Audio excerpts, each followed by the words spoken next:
70 kilometre আপে journey করে exam দিতে যেতে হবে এবং এত রাত্রে বাড়ি ফিরতে হবে। কোনোদিন ভাবতে পারিনি, জীবনে প্রথম পরীক্ষাতে একটু ভয়ও এবং নার্ভাসও ছিলাম।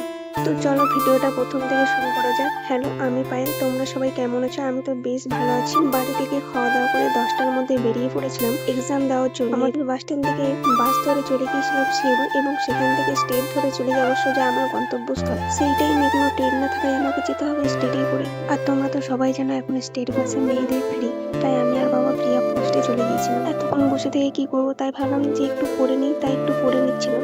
অল্প করতে সময়টা কেটে গেল বুঝতেও পারিনি।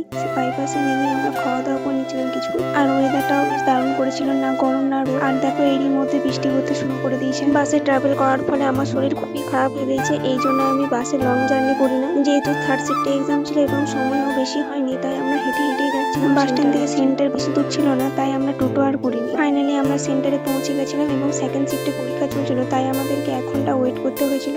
তোমরা কমেন্ট করে জানাও এটা কোন পরীক্ষা। আর যেহেতু এক্সাম হলে ঢুকে গিয়েছিলাম, তাই কোনো ক্লিপ নিতে পারিনি। এটা বাড়ি ফেরার পথে আবার এক্সাম হল থেকে বেরিয়ে বৃষ্টি পড়তে শুরু করে দিয়েছে। টোটো করে স্টেশন পৌঁছে গেছিলাম এবং আমাদের ট্রেন লেট থাকার কারণে একটু বসতে হয়েছিল। ফাইনালি ট্রেন ধরে আমরা বাড়ির উদ্দেশ্যে রওনা দিলাম এবং বাড়ি আসতে প্রায় 10:30টাও বেজে গেছে। আর সত্যি বলতে রাতে জার্নি করতে খুবই ভালো লাগে। যেহেতু ভিডিওটা অনেক বড় হয়ে যাচ্ছে, তাই আর ভিডিও ক্লিপ নিচ্ছি না। তোমরা বলো কেমন হয়েছে।